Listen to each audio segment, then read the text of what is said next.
Hello my dear student, আসলে আজকে যে বিষয়গুলো আলোচনা করব খুব সহজে আমরা উপপদ তৎপুরুষ সমাজটি শিখব।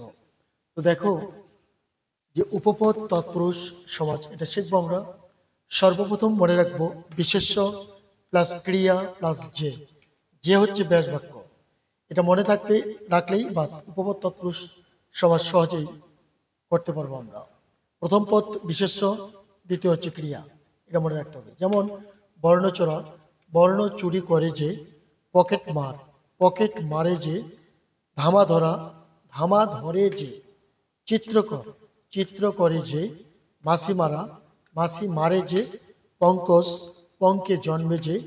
বিষধর, বিষ ধারণ করে যে। শুধু মনে রাখবো আমরা যে প্রথম পদটি বিশেষ্য, এরপরে পরের পদটি ক্রিয়া থাকলেই সেটা উপপদ তৎপুরুষ সমাজ হবে। আশা করি ভিডিওটি ভালো লেগেছে, পাশে থাকবেন। অবশ্যই নেক্সট ভালো আবার দেওয়ার চেষ্টা করব। ধন্যবাদ।